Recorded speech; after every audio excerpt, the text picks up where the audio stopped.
Sai Ram. Have you read the Tapovanam? It is a holy book for daily recitation about the sacred life story of Bhagavan Sri Sathya Sai Baba. It is to be read as a spiritual exercise dedicated to the Lord. The continuous reading or listening of this book will take us back to the glorious life of Swami. When participating in this holy activity, while focusing on Swami, you will be able to develop your focus and concentration as well as notice an elevation of your inner being. It also brings about a pure heart and sends positive vibrations of peace and love to all mankind. Every event and incident here will take you closer to spiritual realization. The completion of this spiritual activity with devotion and dedication will earn you the grace of our beloved Bhagavan. So do not miss this opportunity. Save the date, make the time, and join us for this devotional reading. Sai Ram.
Chapter 13 Paramam Vichitram Lila Vibhutim, the miraculous Vibhuti.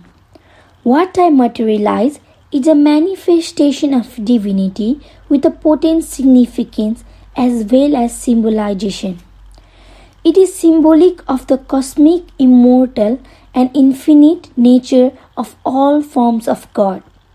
Atma, or the spirit, is what is left when everything worldly and transit has burnt away. In first place, it is symbolic of the life-death cycle in which everything ultimately reduces itself as ash.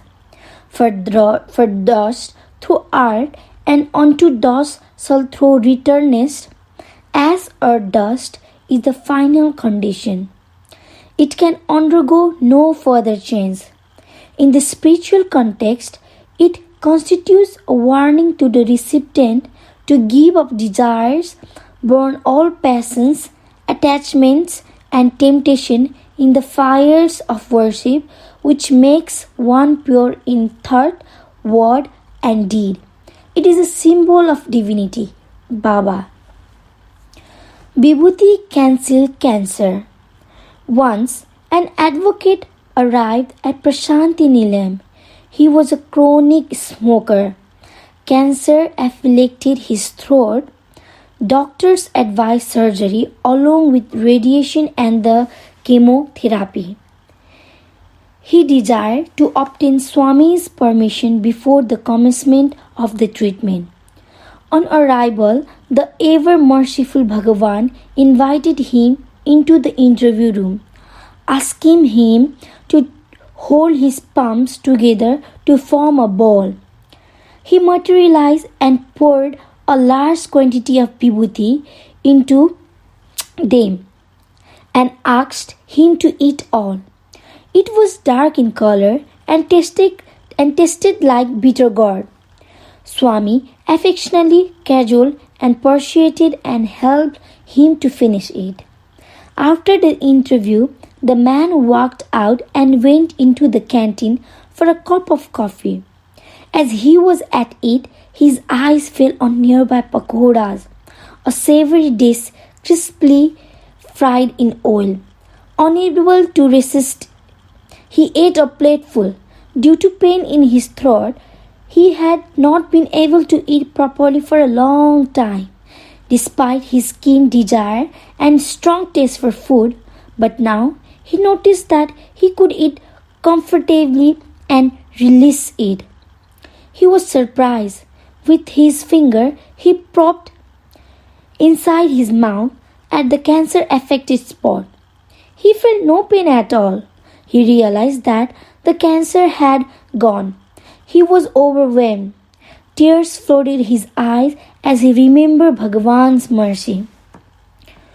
When, on the next day, Swami called him again into the interview room, he expressed his gratitude to Swami and fell on his feet.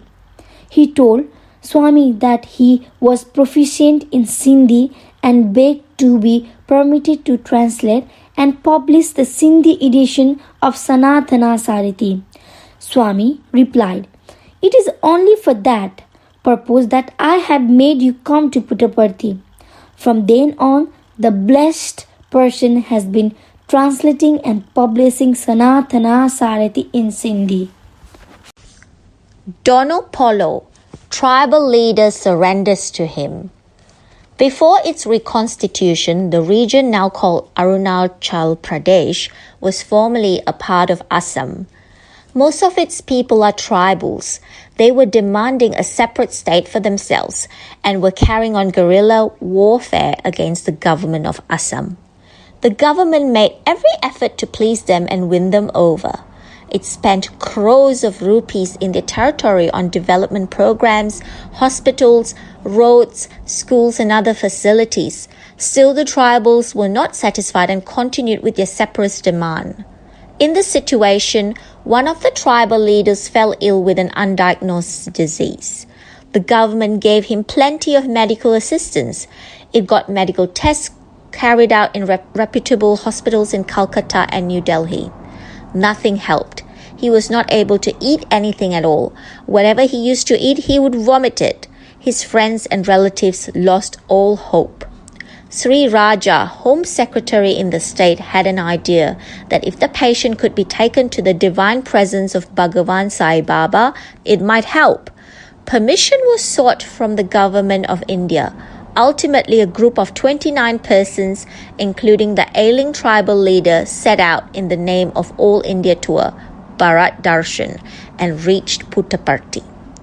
As they seated themselves in the audience hall, Swami went to them directly and asked in Hindi, "Where are you from?" The secretary replied that they were from Assam. Swami said in English, "Go inside." So they all trooped into the interview room, walking no doubt, but almost like running in their delight and eagerness. After the public audience was over, Swami came into the interview room. He materialized vibhuti, gave it to the tribal leader, and directed him to eat it. He sat on his throne and inquired, "What brings you here?" The secretary explained, "We have come for your darshan. This tribal leader is having some stomach trouble.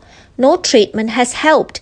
Medical tests conducted in Calcutta and Delhi failed to identify his disease. He is unable to contain any solid food.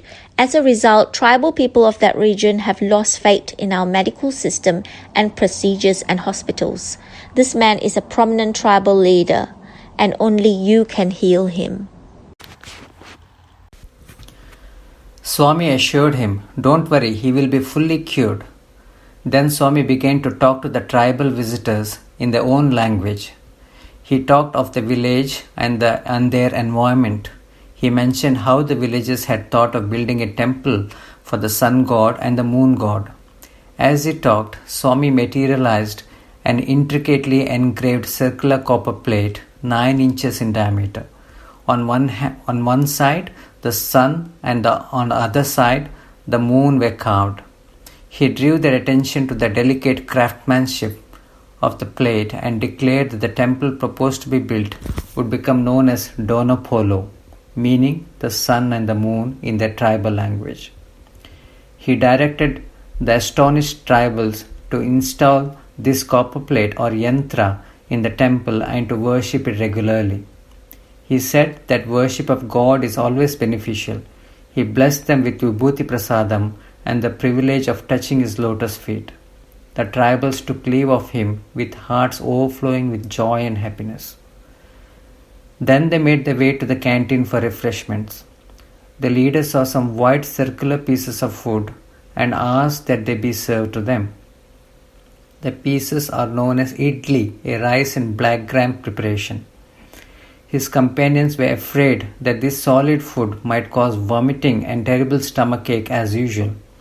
However, since Swami had granted him divine assurance, they hesitantly allowed him to consume idli. A plate of idlis and accompanying sauce was finished by him in seconds.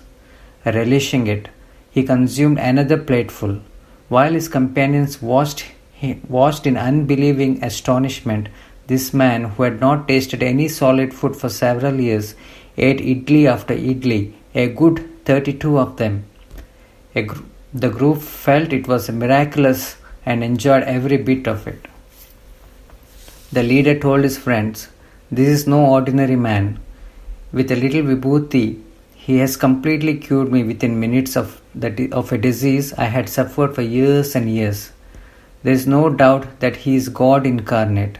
He talked of the temple, Donopolo, we are planning to build for our favorite deities and created the two images. Let us surrender to him and strictly follow every word of what he said. Bhagavan Sai's divine vibhuti healed the tribal leader in moments. When we hear about this magnificent episode and Bhagavan's love and benevolence, so readily and profusely showered, we are moved to bow our heads in obeisance to him.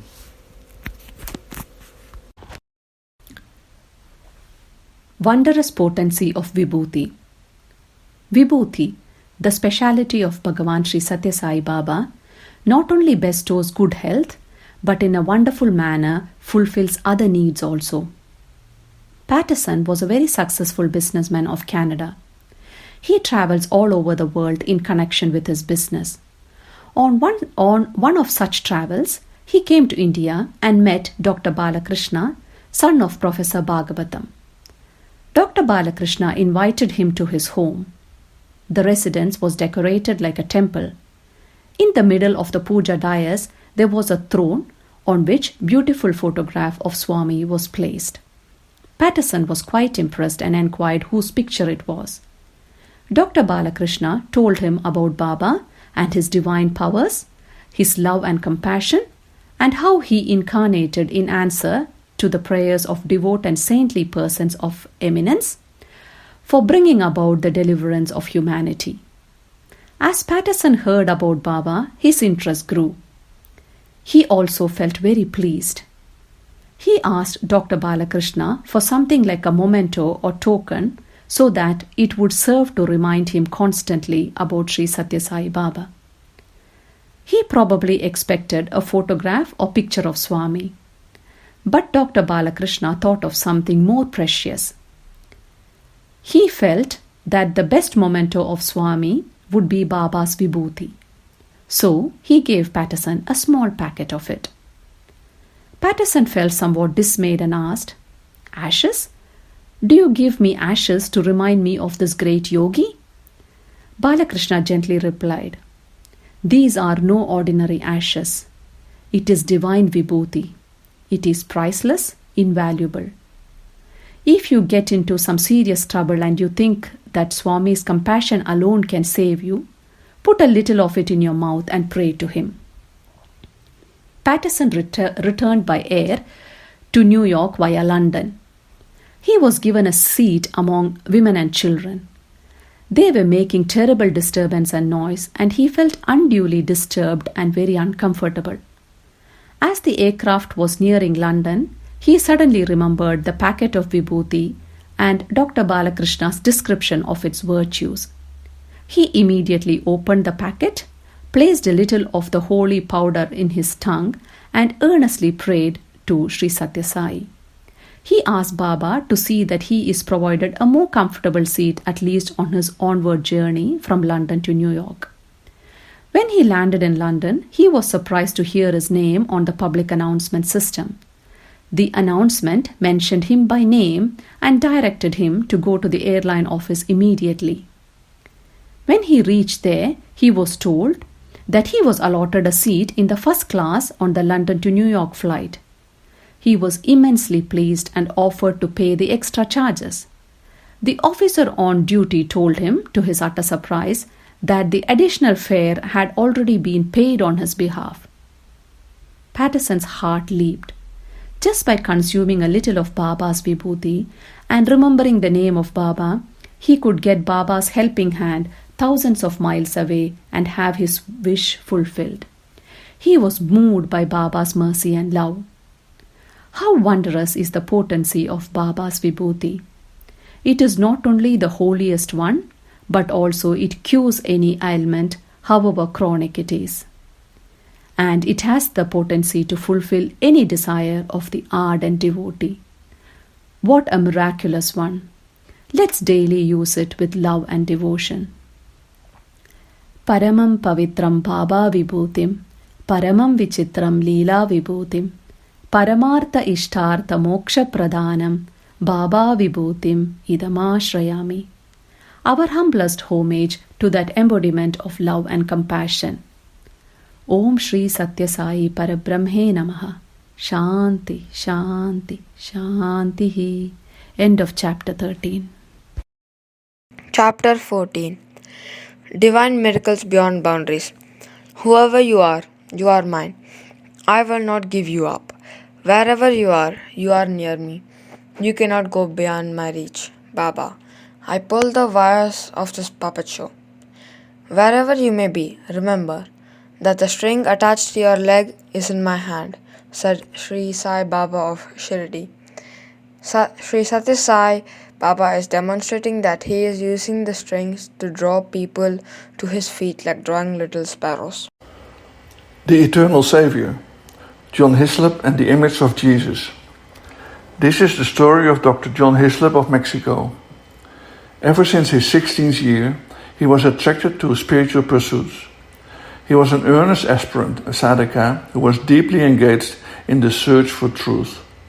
He came into contact with eminent personalities and spiritual thinkers, like Dr. Annie Besant, Jiddu Krishnamurti, Paramahamsa Yogananda, Maharishi Mahesh Yogi, Swami Shivananda, and experts in the Buddhist system of Vipassana, and for years progressed in the path of spiritual inquiry, following their guidance. But at the end of it all, he realized that the sweet fountain of love in his Western heart had gone dry, and it held now nothing but dreadful emptiness. In 1968, he heard for the first time about Sri Sathya Sai Baba, came down to Puttaparthi and had his darshan. At the very first sight of Baba, he sensed that he was the root of all spiritual wisdom and awareness. He clearly felt that God himself had entered his heart as love, and that abiding love was truly Baba. As a result of his elevating experience, he could develop the rich insight of viewing the whole universe as suffused with love. On the eve of Shivaratri in 1973, Baba took Hislop and some others into the Bandipur forest in the district of Mysore. By about noon, they reached the guest house in the forest. At dusk, with the help of some forest dwellers who acted as guides, they walked a long distance until they reached the sands of a mountain stream. They sat in the sandbed of the river for rest. Swami picked up 2 small green branches of a bush, placed one across the other in his palm, and asked Hislop what it was. Hislop said it was the cross. Swami closed his palms over it and gently blew 3 times on it. When he opened his palms, the cross bore the image of Jesus. He gave it to Hislop and said, "This is exactly how Jesus Christ looked at the moment he gave up life. It does not look at all as imagined by painters or as described by writers. He had no food for 8 days. His stomach was empty and drawn inwards. His body became dry, and his ribs became prominently noticeable." Hislop stared at the cross in speechless wonder. Baba went on, "This cross is actually made out of the same wood of the original cross on which Jesus was crucified. It took me some time to search for and find that 2,000 years old wood. Every bit of the original cross has disintegrated and merged with the constituent elements. I had therefore to gather these elements, and when I had collected enough to make this cross, I materialized it. The image of Jesus as you see on this cross is the same as the one at the time of his death. After a few weeks, Dr. Hislop and his wife went back to Mexico. As the image on the cross was very tiny, the facial features of Jesus were not clearly visible. Walter Wolf, one of Hislop's friends, took several colored photographs of the image of Jesus, part by part, enlarged them and made a larger picture out of all of them. The finished picture was extraordinarily touching, arousing boundless kindness and compassion. The photographs were all arranged on a table so as to reveal the intricate and minute carving of the image. Viewers wondered at the creative powers of Bhagwan Sri Sathya Sai Baba. Until that day, the sky was absolutely clear all along the Mexican coast, but all of a sudden, without any warning, a terrible lightning flashed amidst the dark clouds. Strong winds gathered speed in a few moments and threatened to smash the window panes. Door curtains were flying. In the midst of all this chaos that developed all of a sudden, Mrs. Hislop recalled, "It is now 5 p.m. and today it's Friday, the same day and time of Christ's death by crucifixion. What is happening now before our very eyes has been described in the Bible too." She produced a copy of the Holy Book and read the relevant section. At the moment Jesus died on the cross, there was a great storm with thunder and lightning filling the sky. The decorated hangings of pictures and photographs on the wall in the room flew away.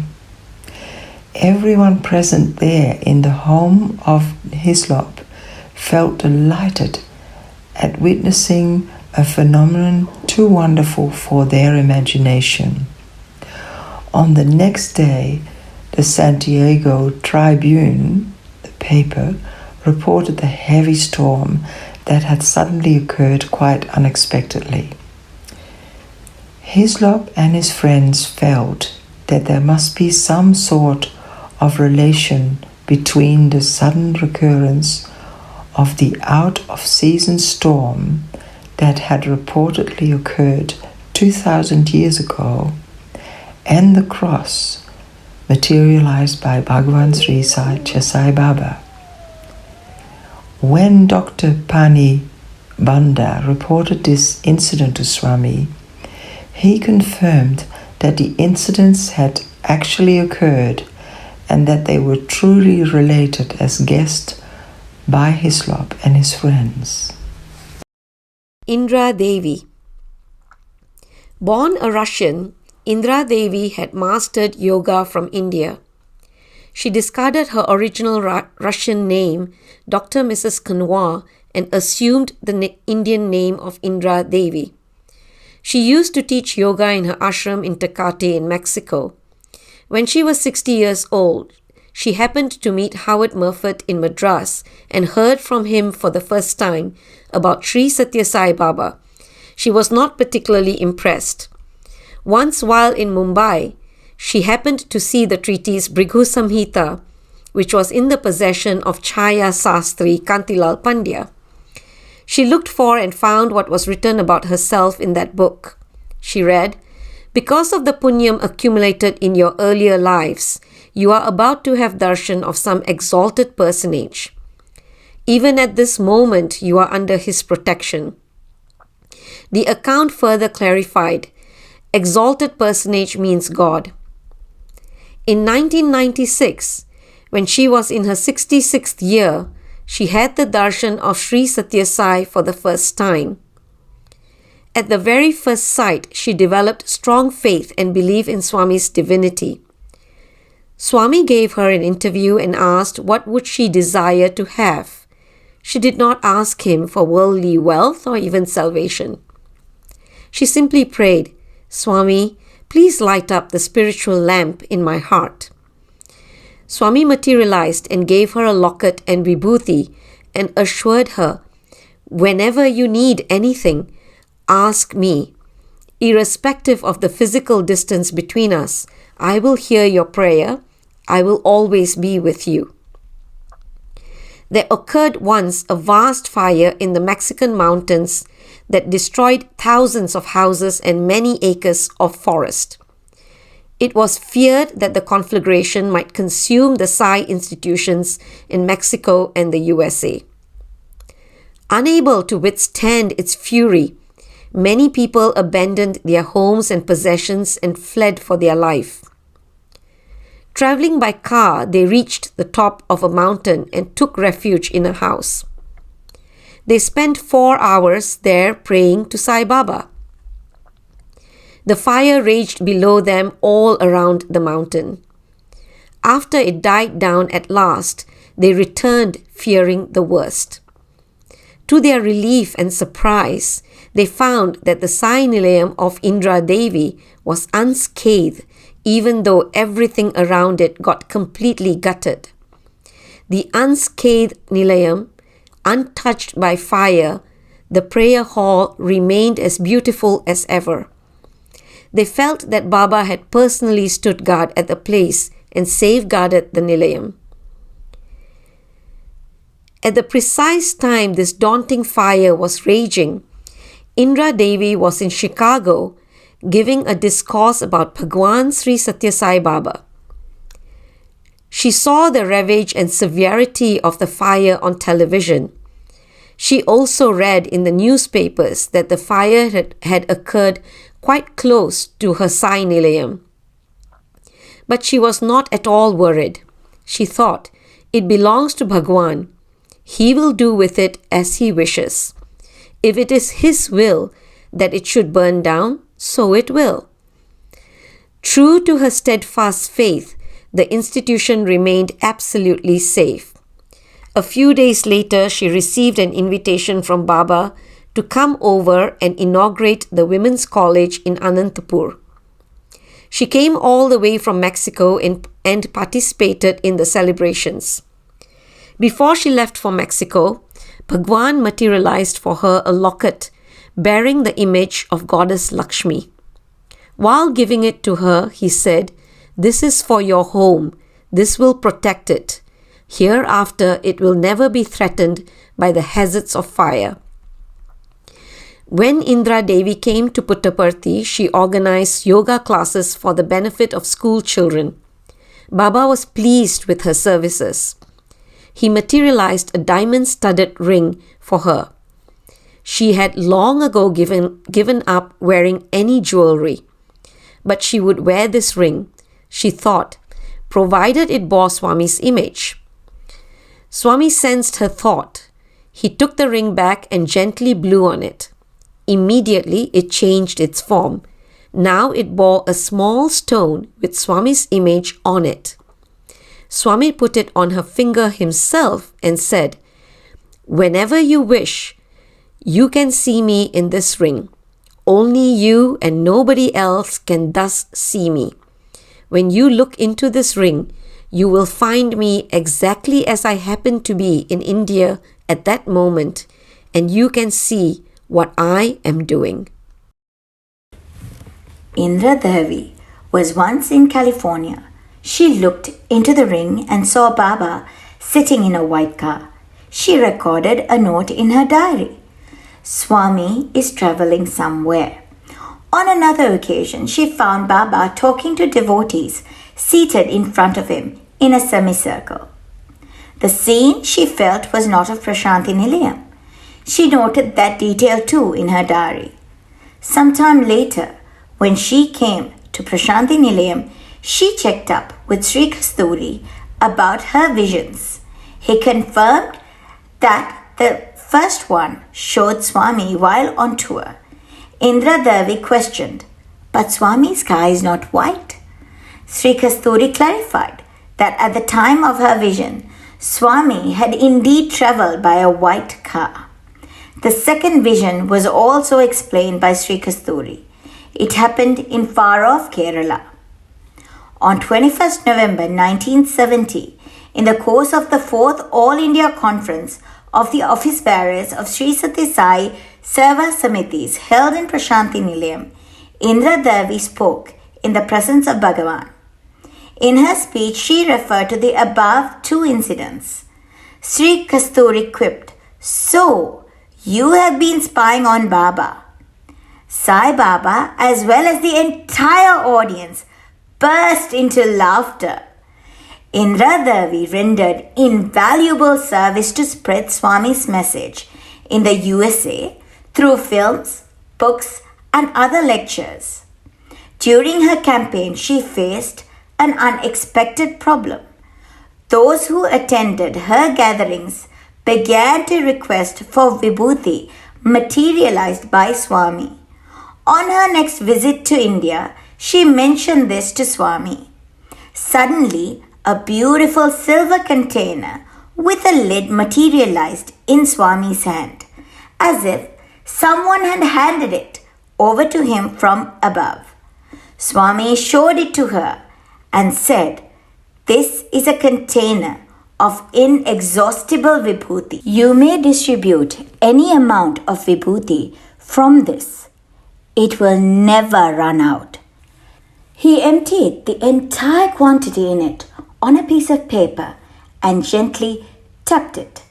It got filled up again with fresh vibhuti. As he handed over the silver container to Indra Devi, he directed her to use the vibhuti from it for healing the sick. Thereafter, whenever sick persons came to her, she used to tell them about Swami's glory and give them some quantity of the holy ash. The simple treatment restored many to sound health. When Indra Devi came to Puttaparthi for the Sivaratri festival in 1969, Swami invited her, Walter Cowan, his wife Elsie Cowan, and some others into the interview room. After some discussion on spiritual matters, Swami materialized a beautiful rosary containing 108 pearls and showed it to them.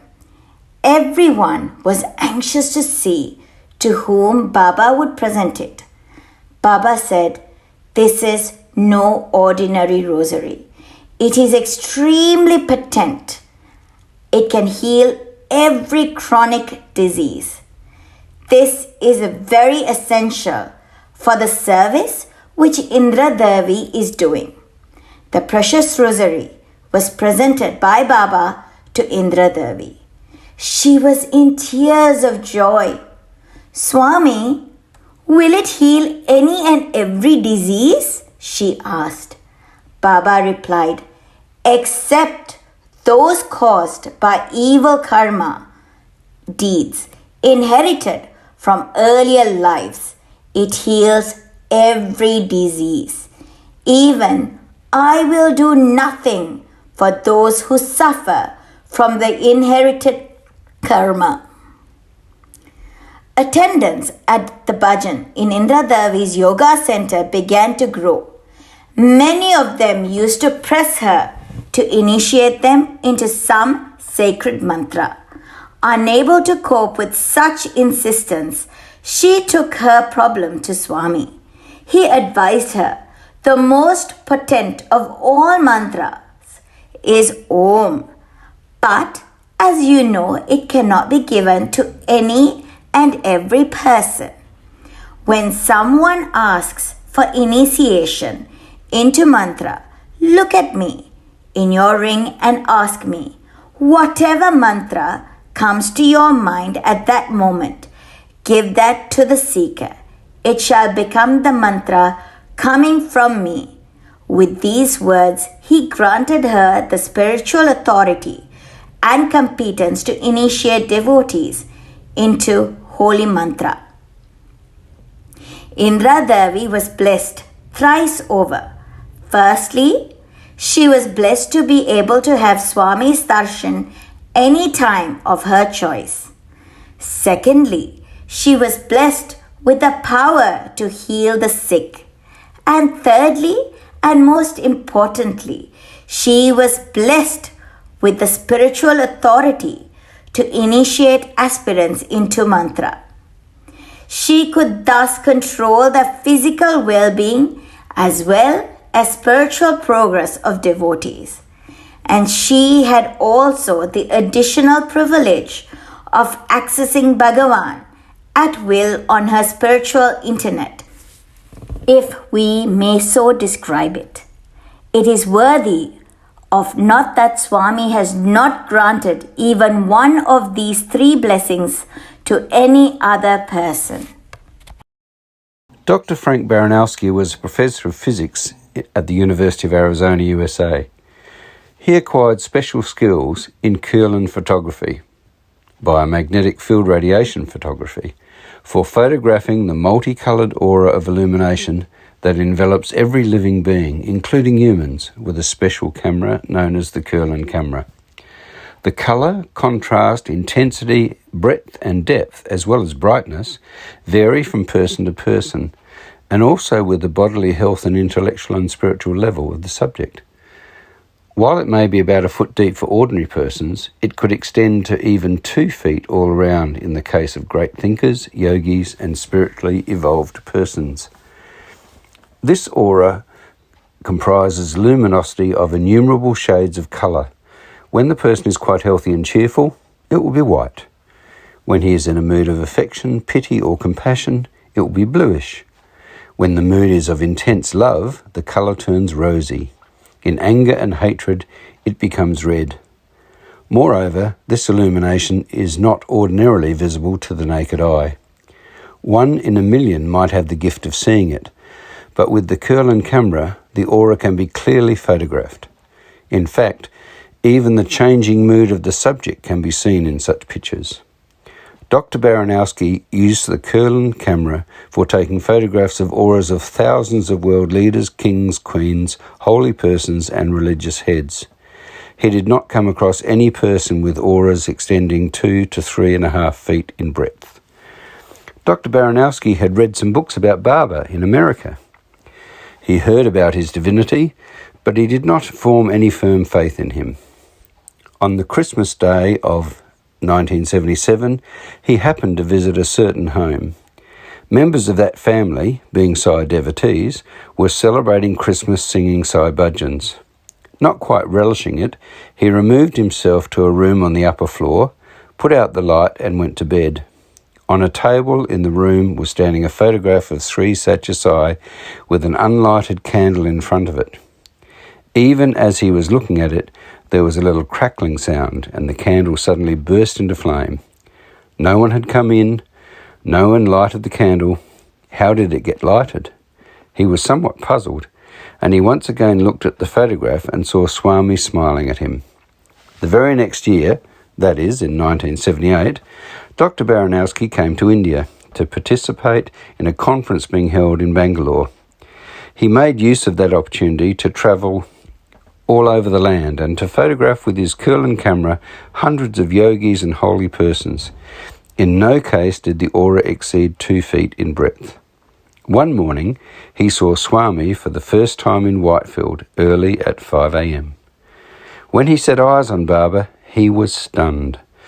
The effulgence around Swami was beyond his wildest imagination. It extended beyond 40 feet. As devotees went on singing bhajans, it was spreading further and further, enveloping the whole building and the thousands of devotees gathered there. It was so bright that Baranowski looked all around him to check up whether it was caused by the numerous mercury vapour lamps around. As Swami moved, the shimmering envelope of luminescence also moved, like a living, vibrant sheath. He concluded that it must be integral to Swami and must be emanating from him alone. Summer classes were being conducted at that time, so Baranowski could watch Swami continuously for 3 to 4 days, One day, Swami called upon him to address the gathering. Baranowski described his unparalleled experience. "I am a scientist. I am basically a Christian, but my faith in that religion is not particularly intense. By means of this Kurlan camera, I investigated 15,000 eminent persons in every walk of life all over the world. But here I have discovered something I never met with anywhere else. The illumination radiated by Baba is of a spectacular rosy colour, which is characteristic of the most intense, the deepest and the most selfless love.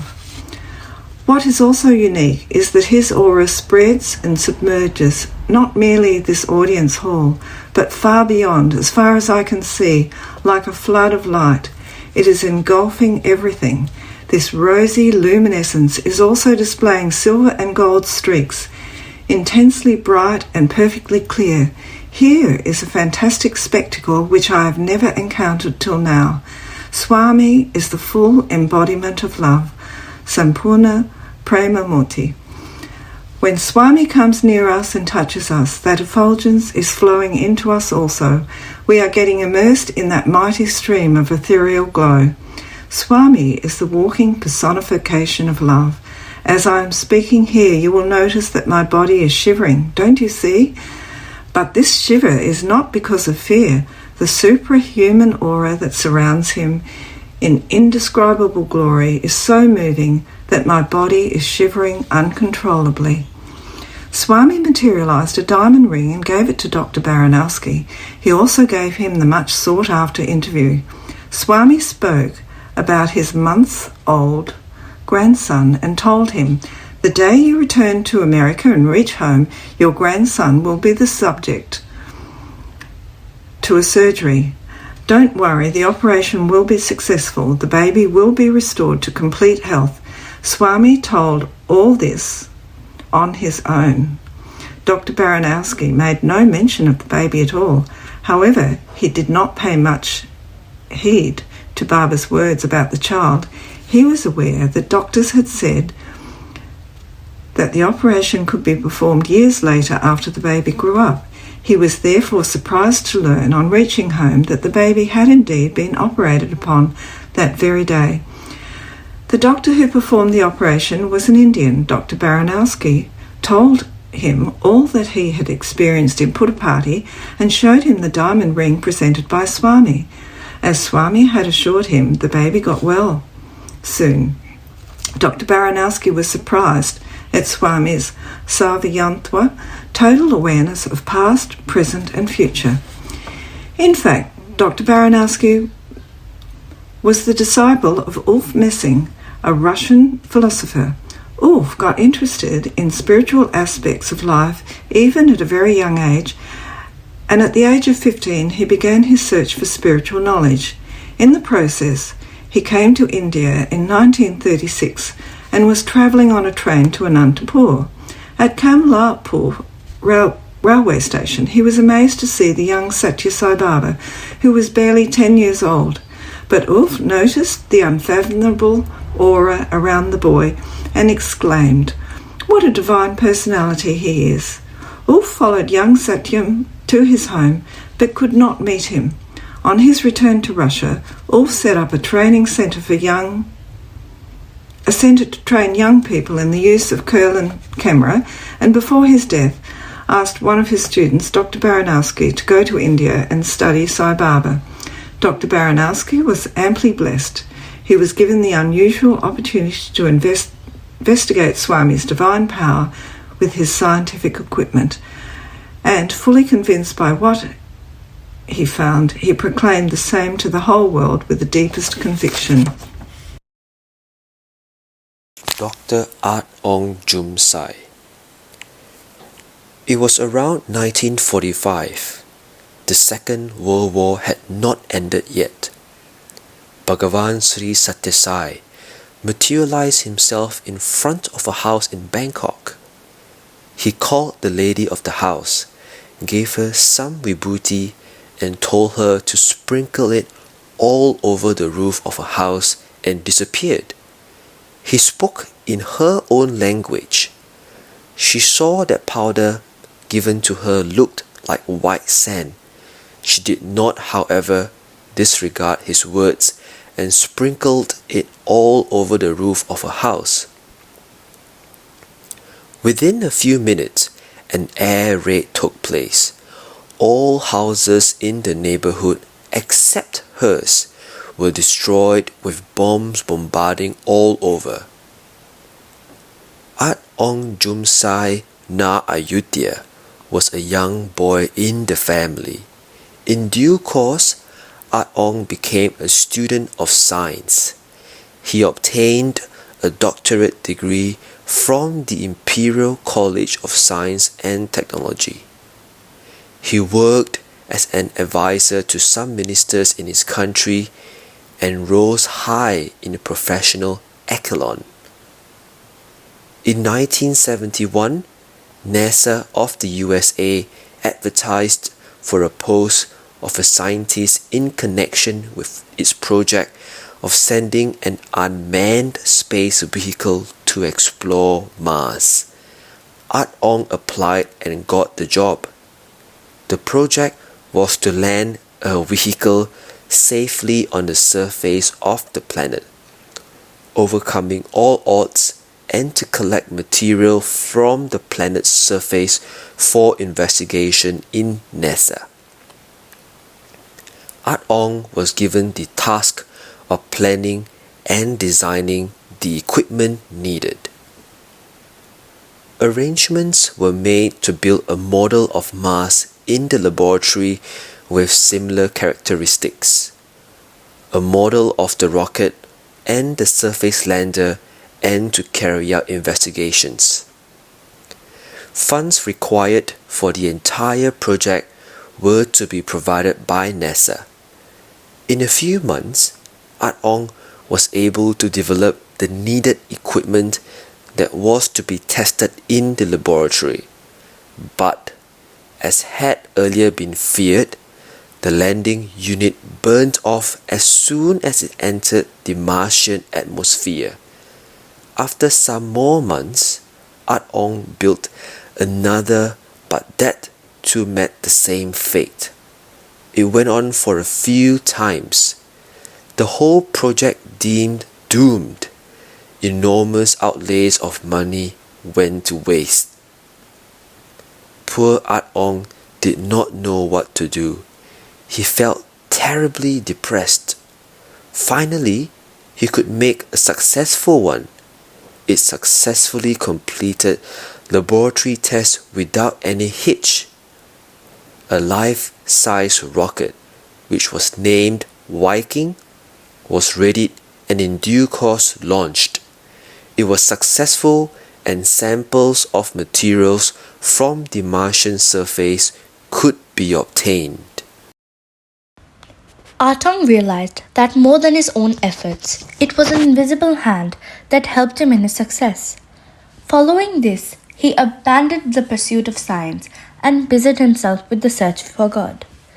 Together with his mother, he came to India and arrived in Whitefield.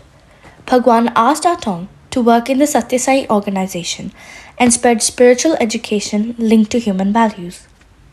Soon enough, some dramatic events happened. At Ong was totally engrossed in Swami's activities. He had no time to look after his own factory in Bangkok. One day, the security guard was sleeping in his room at the entrance. He had bolted the door from inside, but despite that, Bhagwan Sri Sathya Sai entered the room, woke him up, and bade him to attend his duties. He spoke in Thai language. The guard, who understood the instructions well enough, could not imagine how this stranger could enter the room even though its door had been bolted from inside.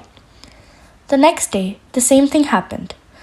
When the head of the factory, At Ong, arrived, the security guard told him everything that had happened.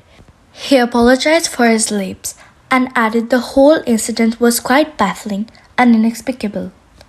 He then noticed the decorated photograph of Bhagwan Sri Sathya Sai in At Ong's room. He told his master that it was the same person who entered the guard's room at night and alerted him. A few days later, At Ong arrived in Prashanti Nilayam. Bhagwan was giving a discourse on the need for linking educational systems with human values. In the middle of his discourse, he invited Atong to the dais and to speak. In his talk, Atong described the great experiences and how Swami has been kind to him with his loving care and affection. From that day onwards, Dr. Atong Jumsai, the distinguished scientist, has been fulfilling himself through serving the divine mission of Bhagwan, disseminating this nectar-sweet spiritual perspective of Swami in the West, and renewed dedication with stronger faith. In 1998, Dr. Atong started an institute of Sathya Sai education in Bangkok to propagate the ideas of Sri Sathya Sai education in human values. The institute has organized an international conference in September 2000 on strengthening human value education in Prashanti Nilayam, in which 650 educators from as many as 78 countries of the world participated. Swami blessed several participants with not only valuable diamond rings but also with several inspiring addresses. Be happy. That is the only thing I ask of you. John Sinclair was a multimillionaire belonging to the state of Connecticut in the USA. At one stage of life, he was caught in a maze of business problems that destroyed his mental peace. One night, as he sat in his room, he prayed to God, "I do not know where you are and what you look like. I only know one thing, that is, that you do exist. Please help me." He prayed most earnestly and in total surrender. From then on, he began to notice that God's invisible hand was protecting him. One day, he felt he noticed someone walking through the inner hall in his home between 2 a.m. and 3 a.m. He stared steadily. The person stood unmoving. John Sinclair did not understand who he was and what was he there for, but he could recognize that he experienced some vague sense of happiness and joy that was indescribable. In a similar manner, he had the same vision on another night. He was sure that it was no dream, it was starkly real. Sinclair went to the spiritual center, Adhyatmik Kendra, in New York and mentioned his recent experiences to someone there.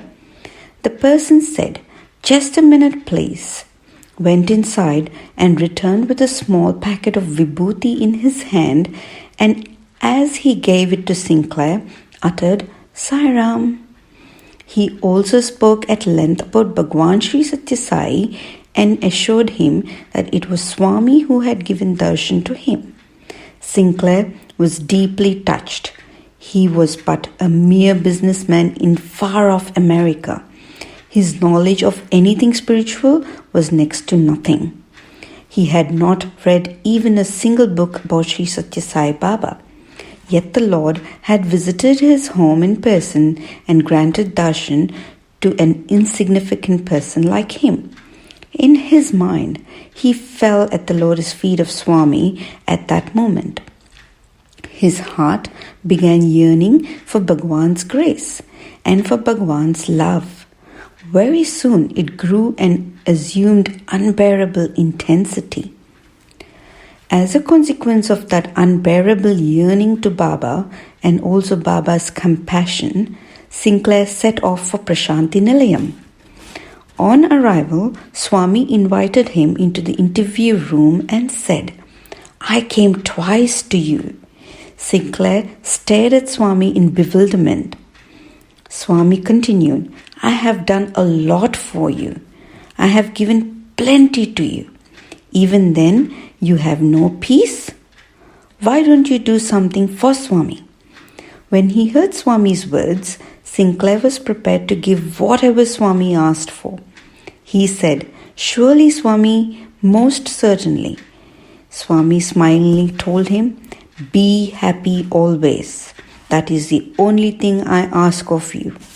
Sinclair was stunned to hear that Swami desired of him. nothing but his own well being. Speaking in the magnificent Purnachandra Auditorium on the auspicious Guru Purnima day in 1993, Sinclair said, "When I was a young boy being brought up as a Christian, I used to feel miserable that I was born 2000 years after the departure of Jesus Christ. Someone has truly heard my cry of agony. Here he is sitting, that very God who had sent Jesus to us." Sinclair also recounted a couple of miraculous incidents. A few months ago, before my arrival in Prashanti Nilayam, I had to make a business trip to another place. I told my wife that I would pilot my helicopter myself. She tried to dissuade me. "Your mind is very much distracted nowadays because of your business problems. Why don't you engage a professional pilot? Sathya Sai Baba is too busy to sit with you all the time to protect you, as if he were to protect you only all the time.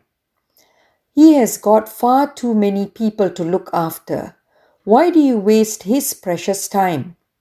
I told her, "I am a qualified A-class pilot. Why do you doubt my flying skills?" I piloted my own helicopter. But as feared by my wife, the engine of the helicopter failed on the way. The hydraulic system gave way.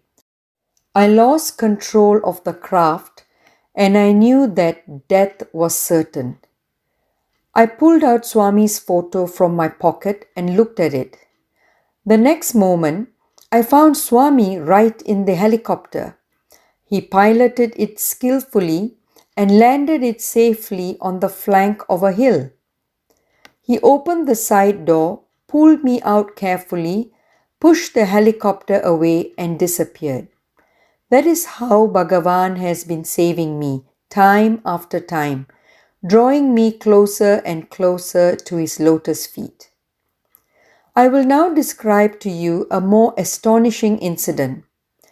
That woman who is sitting in the front row here in this gathering is Marlene Sinclair. She is an expert horse rider. She acquired a fine horse and rode it and also trained it for competitions. Once she was riding fast in the riding course and tried to clear a high wall. Unfortunately, the legs of the horse hit against the wall. The girl was thrown off her saddle and her head dashed against the ground. And the 1800-pound heavy horse landed on her. It took a full 45 minutes before the girl was admitted in the emergency ward of a hospital. I got the message on phone and rushed there. I took out the small packet of vibhuti from my pocket, and as I applied it to the wounds on her face, I said, "This is just like the holy water of Christianity." I also put a little quantity in her mouth. When I went to see her on the next day, there was not a single wound on her face. 3 months later, she has fully recovered and resumed riding. But the story does not end here. In the interview room, Swami looked at Marlene and asked, "Did I not rescue you from paralysis?" She said, "Yes, Swami, yes, you did." After the interview, I asked Marlene, "What is it that Swami asked you? And what did you answer him?" She told me, "On that day of my accident, I lost an eye. When the horse landed heavily on me, I was paralyzed on one side. As I lay in the rain helpless, a person stood by my side watching me. When I was being taken by ambulance to the hospital, he was by my side in the vehicle. In the emergency ward too, he was by my side all the time. He also kept vigil constantly on me throughout the night at the hospital. That person is none else but this Sai Baba. He made my eye all right and he healed my paralysis too. Only then did he move out of the hospital. Even though this incident happened several years ago, I did not know about it at all until the conversation began between Baba and her in the interview room. This is the excellent instance to show that Swami is much more intimate than even one's mother and father. My Swami, I have full faith in you. I totally surrender myself at your feet, concluded Sinclair. Jagadisan. He was working as Deputy Director General in the Industrial Development Authority, Government of Malaysia. Whenever he spoke about Swami, he used to be contemptuous, malicious, and wild-tongued in criticizing him. His name is Jagadisan. Once it so happened that Jagadisan went to the home of his mother-in-law. He saw Swami's photograph in her room. He was virulent in his condemnation of Swami. For 2 long hours he riled and ranted and finally said to the picture, "If you really possess all those divine powers as claimed by these people, show me proof thereof. Only then will I believe these fairy tales." He did not realize that he had literally thrown a challenge to Bhagavan Baba. No sooner had he said these words than a vibhuti appeared on that photograph, the picture that had provoked his ire. He felt as if lightning had struck him. He realized that in this world of scientific thought, there was something transcending science, something incomprehensible to science. 4 months later, Jagadisan visited India and travelled to Prashanti Nilayam. In the audience hall, Swami neared him and gently moved his loving lips. "Malaysia?" Surprised and wondering how Swami knew that he came from Malaysia, he answered, "Yes, sir." Swami invited him into the interview room. Jagadisan was now 32, but somehow felt as if he was a boy of 7 sitting with his father. The fatherly affection and love of Swami melted his heart. Copious tears flowed down his cheeks. He had believed in Swami only for a mere 4 months now. Earlier to that, he had nothing but utter contempt for him. His wildness during that dark period was hanging heavy in his heart, and he could no longer hide his misery. He decided to make a clean breast of it. "Swami," he cried, "please forgive me.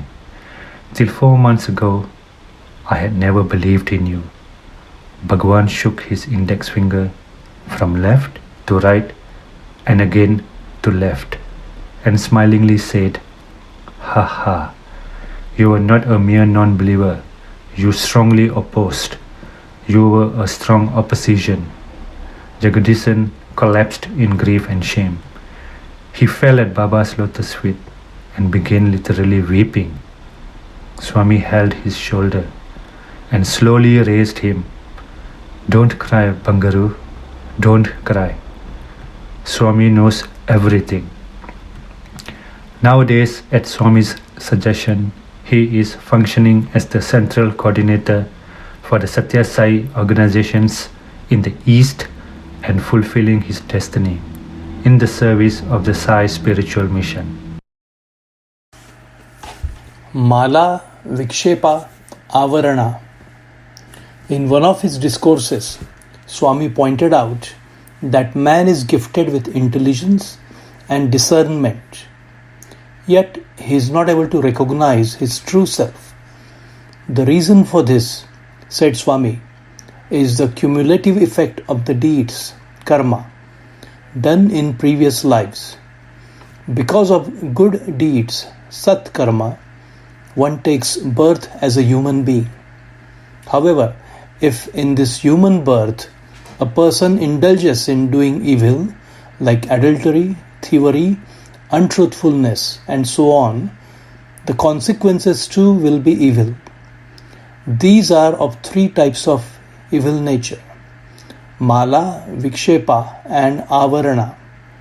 These obscure the spiritual vision of man and prevent him from recognizing the glorious form of his own true self, Swaswarupa Jnana.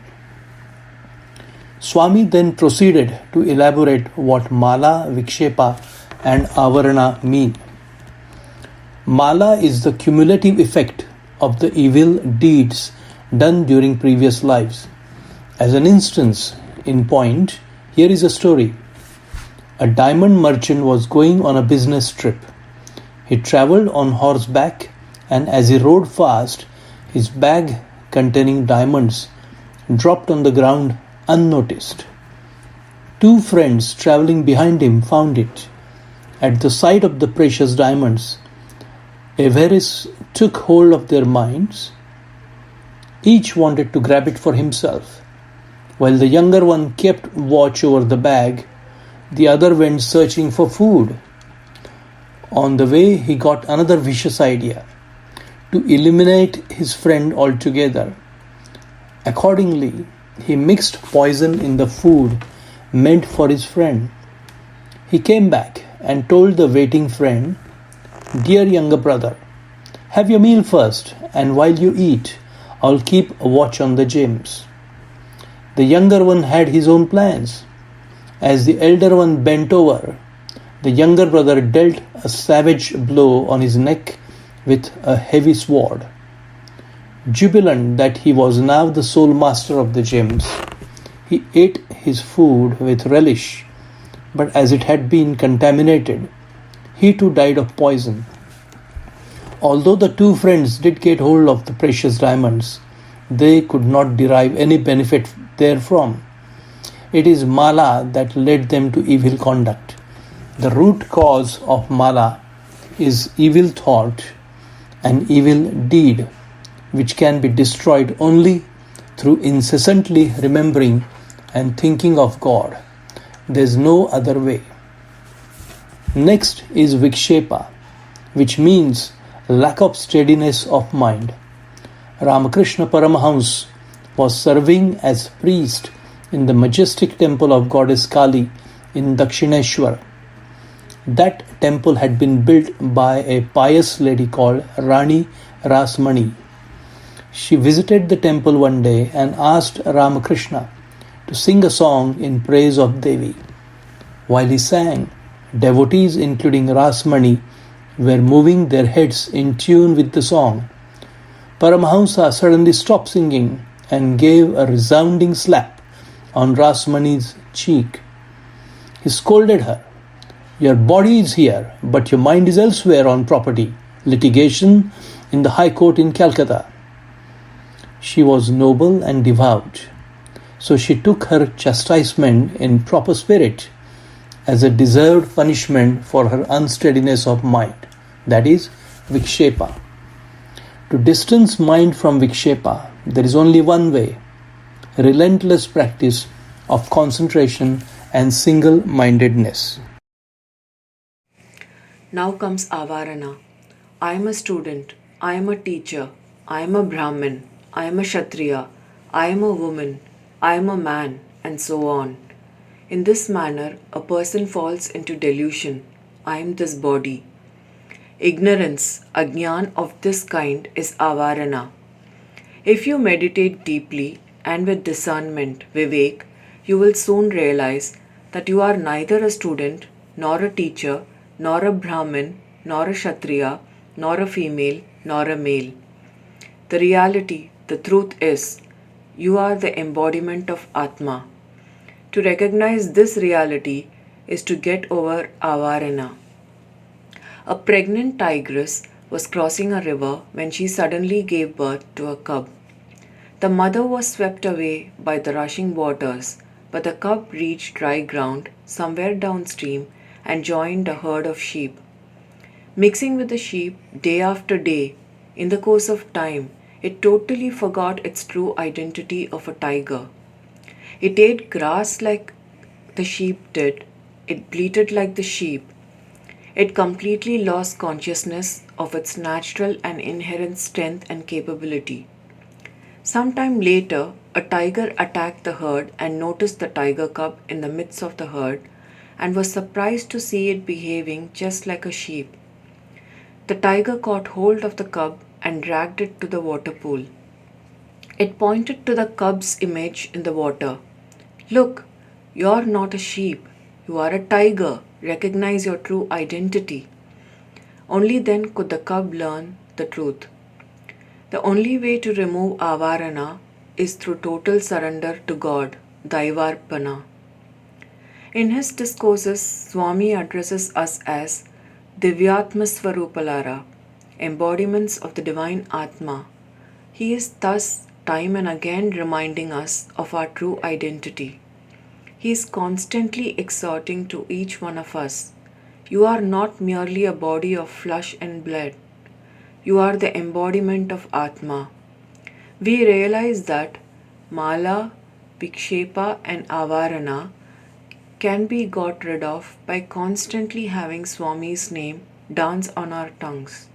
That is, by chanting his name all the time. Firmly seating Swami on the altar of our heart and leading spiritual pure lives with the spiritual enlightenment Swami is blessing us with. Humble homage to the lotus feet of Bhagavan Sri Sathya Sai. Om Shri Sathya Sai Parabrahmane Namaha. Shanti, Shanti, Shanti. End of chapter 14.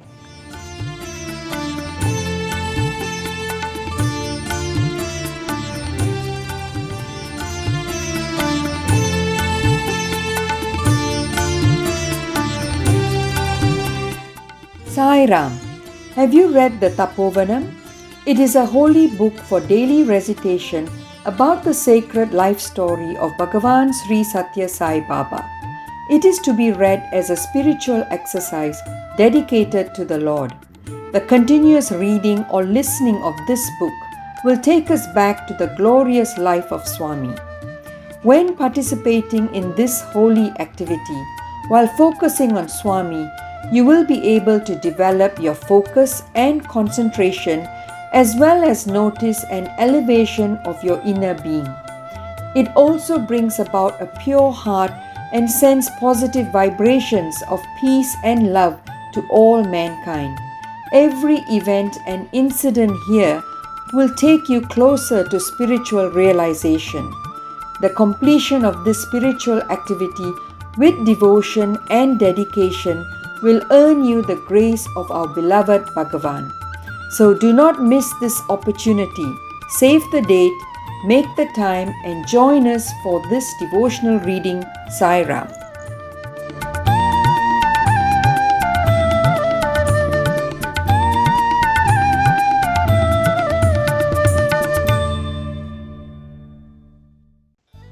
Sai Ram all.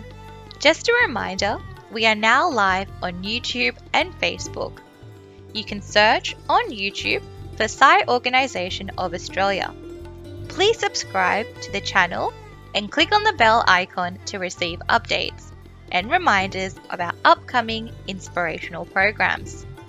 On Facebook, please search for Sai Organisation of Australia and like and follow our account. Please visit our website on sai.org.au